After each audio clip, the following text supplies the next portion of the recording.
Muchísimas gracias al doctor Sendales y al doctor Tamayo por su presentación. Le doy una cordial bienvenida al doctor José Fernando Cardona Uribe, presidente de Nueva EPS, quien nos hablará sobre la evidencia clínica y económica de una nueva forma de gobierno, de una coherente de pacientes en diálisis. Gracias. Bienvenido, doctor. Corte, sí, señor.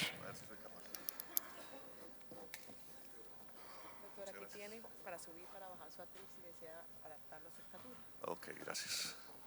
Bueno, buenos días.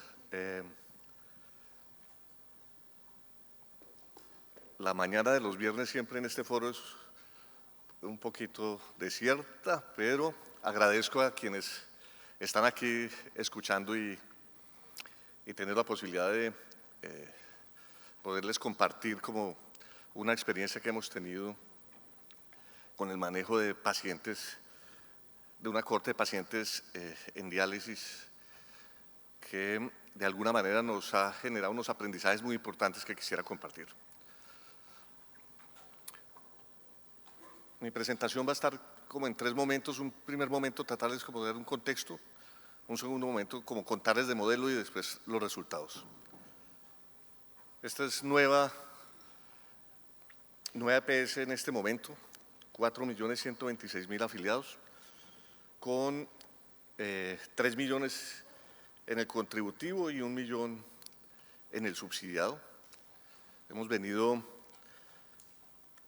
creciendo de alguna manera y lo que inicialmente se decía que el marchitamiento de Nueva se iba a dar y que iba a migrar no se ha dado, y lo que hemos visto es un crecimiento sistemático y permanente de nuestros afiliados.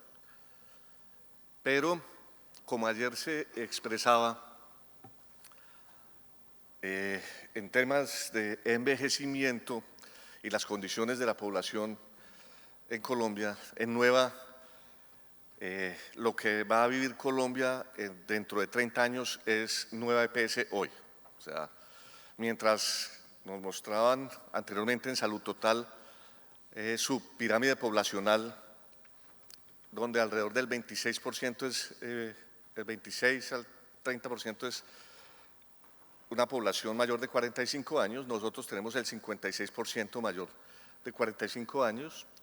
Y cuando uno mira cuántas personas tenemos nosotros mayores de 60 años, nosotros tenemos 1 millón de personas mayores de 60 años. O sea, eso significa que una de cada 4 personas en Nueva EPS es mayor de 60 años. Y ayer se hablaba del envejecimiento como un problema para los sistemas de salud, pero yo creo que también el envejecimiento y lo que tiene que ver con la expectativa de vida es también un logro de los sistemas de salud y del desarrollo social y del desarrollo económico de los diferentes países. Entonces debemos entender que el envejecimiento y la forma en que cada vez más la expectativa de vida va a estar aumentando, pues va a ser algo que nos acompañe, y la industria ha participado de esa posibilidad de seguir teniendo más años y viviendo más. Pero de la mano del envejecimiento también viene la presencia de enfermedades crónicas no transmisibles. Nosotros, si ustedes se fijan, para la población mayor de 60 años, con condición crónica no transmisible, tenemos el 59% identificados. Cuando recibimos teníamos unas cifras menores, y en la medida en que hemos venido trabajando y hemos venido haciendo esfuerzos por identificar la población, por trabajar con la población, hemos podido trabajar y entender nuestra población. 59% es nuestra población. Estos son los índices de envejecimiento nuestros en Nueva, que es lo que vamos a ver en Colombia dentro de 30 años. Por cada 100 personas en Colombia, por cada 100 personas mayores de 65 años, por cada 100 personas hay 7 mayores de 65 años. En Nueva, por cada 100 personas, 21 son mayores de 65 años. tres veces lo que tendría la población general colombiana. Y cuando miramos el índice de envejecimiento, nosotros tenemos 167 personas, por cada 100 menores de 15 años, 167 personas mayores de 65. Y esto viene de la mano con el envejecimiento. Esta es nuestra caracterización sobre las poblaciones de alto impacto. Entonces, lo que uno ve es, y aquí pues claramente se explica por qué nosotros gastamos 1.200.000.000.000 de pesos al año en medicamentos. En esta población nosotros tenemos 572.000 pacientes hipertensos, tenemos 179.000 pacientes diabéticos, de los cuales 38.000 son insulinodependientes. Tenemos 155.000 pacientes con algún grado de deterioro renal, 54.757 pacientes con cáncer. Anualmente identificamos entre 12 y 14.000 pacientes nuevos con cáncer, 15.700 pacientes con artritis, 8.200 pacientes conviviendo con el VIH, 704 pacientes con esclerosis múltiple, 594 pacientes hemofílicos. Digamos, la concentración en Nueva respecto a, no solo por las condiciones de envejecimiento, sino también porque de alguna manera hubo, en algún momento al recibir la población del Seguro Social, recibimos una población compleja con condición clínica severa, que en últimas la seguimos atendiendo. Pues esto es como nuestra cohorte. Y de alguna manera para esas poblaciones hemos venido desarrollando modelos donde, como lo expresaban anteriormente, y todos, yo creo que las EPS, cada una ha venido desarrollando experiencias, formas de hacer diferente, formas de trabajar de acuerdo a sus condiciones, a sus características. Y ha habido, y creo que hay un primer tema que es importante que todos, y comentarles a todos, y es que todos quisiéramos que en todo el país se pudieran desarrollar estos modelos que uno tiene, y resulta que termina uno con actuaciones locales dependiendo de los prestadores o de las condiciones propias de la oferta que se tiene o de las mismas condiciones de la población que se está trabajando. Entonces, de alguna manera, hay una particularidad respecto a dónde se hace, por qué se hace y qué es lo que puede estar trabajando uno en diferentes territorios. Entonces, hay un primer tema que me parece importante, y es que, digamos, a veces a uno le preguntan, pero ¿por qué no lo hacemos aquí? Y es que hay unas condiciones que posiblemente no permiten desarrollarlo ahí, pero le toca a uno ir explorando nuevas formas de trabajar. Entonces, ¿por qué trabajamos y cómo fue el tema de la enfermedad renal crónica y este trabajo que hicimos sobre paciente en diálisis? Pues obviamente nosotros tenemos unos pacientes con precursoras y tenemos una prevalencia importante de los pacientes con hipertensión y diabetes. Y la hipertensión y la diabetes son absolutamente precursoras del daño renal. En enfermedad renal crónica hay un elemento fundamental para todo este desarrollo que tiene que ver con la información bien estructurada. Yo les digo una cosa, y es absolutamente, es fundamental que para poder garantizar un buen ejercicio tenga uno información estructurada y documentada. Profesionales de la salud enfocados en resultados y medidos bajo ciertos resultados. Y con el tema de diálisis, pues desde el principio, todo el tiempo, en las unidades renales han vivido y han trabajado respecto a mediciones sobre la forma de hacer la diálisis, los resultados que se esperan, y siempre se han tenido como elementos para medir, y variables estandarizadas para medición de efectividad. Nosotros, esta es nuestra prevalencia. Veníamos, y aún con todos los temas, el país viene creciendo en la prevalencia de enfermedad renal crónica. Nosotros manteníamos manteníamos la prevalencia, antes venimos disminuyendo, pero nos encontramos con que, si bien los indicadores de la diálisis y de hacer la diálisis bien eran buenos, porque en Colombia los indicadores sobre la realización de lo que tiene que ver con el manejo de pacientes con enfermedad renal en diálisis son de clase mundial y son cada vez mejores. No necesariamente el que se haga bien la diálisis garantiza un costo usuario contenido. Así el 60% sea el costo de la diálisis. De alguna manera va más allá de lo que tiene que ver con el proceso dialítico. Lo segundo es la demanda elevada de servicios y hospitalizaciones de estancia prolongada, que es como elementos fundamentales. Entonces, en el modelo había que entender qué es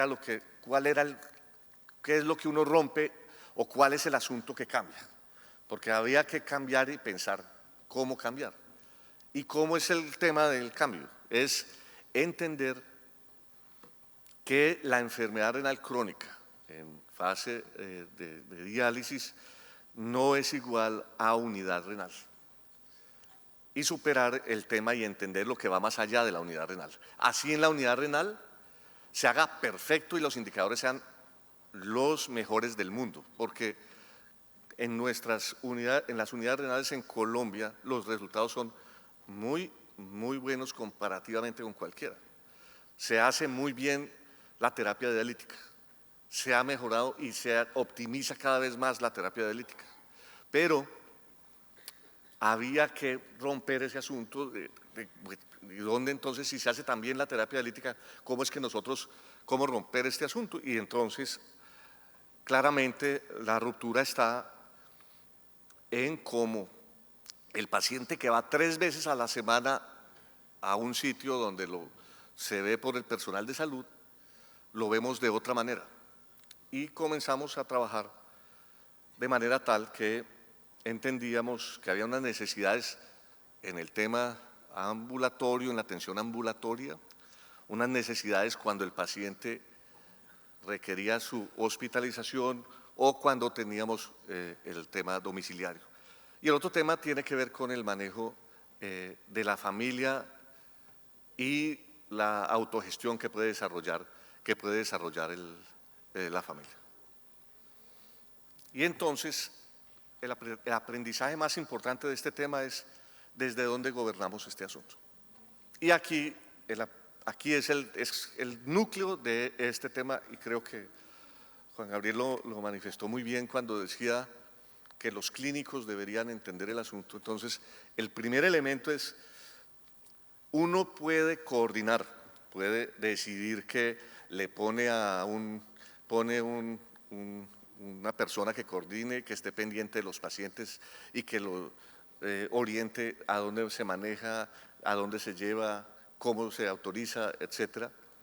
Pero sí, cuando va a una institución hospitalaria, lo recibe un residente y el residente toma unas decisiones,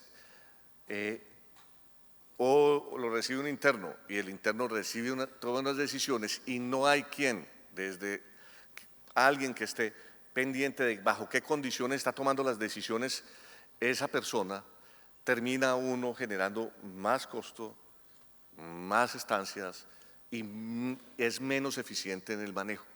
Entonces, la posibilidad de hacer eficiente este tema era el desarrollo, más que de coordinación, de gobernanza y de cómo se gobiernan las decisiones de esos pacientes de una manera integral. En ese sentido, entonces, lo que hicimos fue entender que no era la unidad renal, sino era un centro donde se manejaba el paciente con condición, con enfermedad, con estadio 5, que tenía que tener un trabajo articulado hacia abajo con lo ambulatorio y hacia arriba con lo hospitalario, y donde allá entendían que ellos no eran simplemente una unidad para hacer muy bien la terapia dialítica, sino era una unidad donde se gestionaba articulado con la EPS muy bien al paciente en terapia dialética. Y ese es un tema que es absolutamente importante. Se complementó entonces el equipo con cardiólogos, endocrinólogos, cirujanos, se trabajó con, a nivel hospitalario también se articuló y las rutas de atención donde tenían entrada los profesionales que estaban trabajando para la entidad que estaba manejando la unidad renal, porque podían dialogar, trabajar y decidir sobre los pacientes en el hospital, y ahí es un tema absolutamente importante. Entonces, se trabajó y se hizo un tamizaje de intervención cardiovascular, se trabaja sobre prevención y manejo de patología infecciosa, manejo integral de diabetes, definición de la ruta hospitalaria, y ahí hay un tema absolutamente importante. En la medida en que uno tiene claro dónde es que se gobierna, pues hacia allá se derivan los pacientes y gestoría de casos. ¿Cuáles fueron los resultados? Entonces, obviamente, pues nuestra mediana de edad es de 64.5 años para estos casos.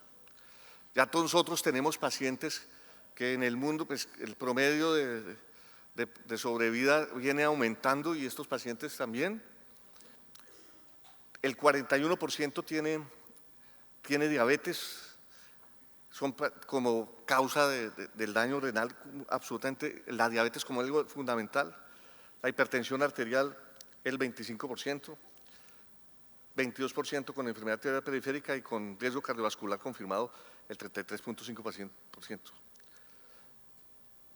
Esto ha venido disminuyendo de manera importante la hospitalización.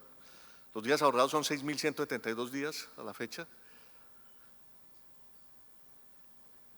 En el paciente diabético, en pacientes diabéticos, que es absolutamente crítico el manejo, también hemos venido, el número de eventos también viene disminuyendo de 1.57 eventos por paciente año, venimos bajando. Tuvimos unas estancias importantes en el 2015 que nos aumentó el número de días, pero al final sigue bajando la tasa. La posibilidad de estar controlando el paciente diabético, porque ustedes, eso no es cierto, que simplemente por tener un programa para control de diabetes los pacientes se controlan. El paciente, si no se alimenta bien, si la familia no ayuda, hay unos temas importantes, pero logramos estabilizar y mejorar la hemoglobina glicosilada con menos del 7.5% de hemoglobina glicosilada, 7.5 en diabéticos, en diálisis peritoneal y en diálisis y en hemodiálisis. Se disminuyó y se estabilizaron esos pacientes. Y aquí hay un tema que es importante, y es que al principio, y eso sí le duele a uno, hay que gastar más. En la entrada en últimas hay que pagar por ver. Este tema termina uno, ¿por qué? Porque cuando comenzamos a hacer el trabajo, comenzaron a aparecer condiciones que requerían intervencionismo. Entonces, en el tema cardiovascular hubo necesidades de hacer unas intervenciones importantes, pero después sí comenzamos a ver el ahorro importante. Además de los días, comenzamos a ver costo usuario de otros temas, disminuyendo el costo promedio de los usuarios en el programa. Esta es la tasa de mortalidad ajustada. Y esto se ha venido publicando. Se hizo un modelo, se trabajó con la Universidad Nacional y se desarrolló un modelo de predicción de hospitalización. Pues en el mundo hay formas y modelos, pero que necesitábamos trabajarlo para los colombianos con nuestros casos, y se hizo un modelo de predicción de hospitalización. Estas son las variables que se utilizaron y estos son los estadísticos resultantes. Se trabajó hemoglobina, pues las variables que todo el mundo sabe, no me voy a centrar aquí esto no es lo importante, digamos. Estas son, identificamos podemos identificar los pacientes de mayor riesgo para priorizar la gestión, para los que tienen la probabilidad de gastar más. Y al final, lo que tenemos es una tabla de ponderación de puntajes que nos permite, a partir de las estadísticas y a partir del trabajo, prever quiénes son los que pueden o tienen el riesgo de hospitalizarse. O sea, digamos, el modelo va más allá de simplemente, y necesitamos, y es como de esos temas donde uno tiene que entenderlo bien, hay que trabajar en hacerlo, hay que validarlo, pero además de eso hay que ir más allá y eso fue lo que hicimos. Y esta es una tabla que con el acompañamiento de la Universidad Nacional pues refleja lo mismo que ha dicho la literatura, refleja lo mismo que se tiene, pero digamos que la hemoglobina menor de 9 nos puede poner en riesgo de hospitalizar, sí, y es muy importante que la albúmina menor de 3 es muy importante, que el acceso vascular del catéter también, que se tenga o no tenga, puede afectarnos. Y estas son las estadísticas con registros, la comparación con registros internacionales. La proporción de fístula arteriovenosa, la nuestra, es mejor que cualquiera de los americanos, los europeos. El cumplimiento de la hemoglobina, si ustedes se fijan, los gringos sí son obsesivos porque como saben que que eso le da 9 puntos, el estar en la hemoglobina, los gringos, si usted, en la tabla nuestra, la hemoglobina da 9 puntos, o sea que de entrada el que tenga hemoglobina de menos de 9 tiene riesgo de hospitalizarse. Cuando uno mira las estadísticas de los gringos el 80 son superiores en el cumplimiento de la hemoglobina como un elemento fundamental para orar, pero ahí. Y en las tasas de hospitalización, los gringos sí tienen más tasas de hospitalización. Nosotros ya bajamos y estamos en el 0.99%, que es lo mismo que las estadísticas que tenemos. Y en días hospitalarios año sí estamos mejor nosotros que las estadísticas internacionales y que lo que se está haciendo en la revisión internacional. Entonces, digamos, los aprendizajes de esto y de este modelo, yo los resumiría en 4. El primero tiene que ver con que hay que entender que solo la coordinación para una intervención importante, solo coordinar no funciona, hay que ir a más allá de la coordinación y hay que identificar cómo se puede gobernar de mejor manera los ámbitos donde se desarrolla la actuación con este tipo de pacientes crónicos, complejos y severos. Lo segundo, se requieren una data ordenada, sistemática, que sí permita validar este asunto, porque si no, y nos ha pasado en otros proyectos, si no terminamos justificando y manejando una cantidad de hipótesis de por qué no nos ha funcionado y todos los días justificándonos, y eso es lo que a diario nos pasa en todas las EPS, y es que todos los días encontramos la respuesta de por qué las cosas no nos funcionan y por qué seguimos gastando más después de que hicimos ese esfuerzo. Entonces se requiere una data importante para poder hacer el seguimiento. Lo tercero es que hay que aprovechar la información para poder generar evidencia y actuaciones y monitoreo sobre cómo a los pacientes se les generar evidencia sobre cómo a los pacientes nosotros le podemos tener unas tablas que nos permitan anticipar y tomar decisiones más prontamente. Y por último, los clínicos son absolutamente importantes en este asunto. Si el grupo de clínicos que acompaña este proyecto no está alineado con los resultados que se quieren y no lo logramos trabajar con ellos para entender que optimizaciones no significa, que racionalizar no significa restringir. Si uno logra hablar que una cosa es racionalizar y otra restringir, y uno logra convencer a los clínicos, puede uno avanzar en estos temas. Eso era lo que tenía como para comentarles. Muchas gracias.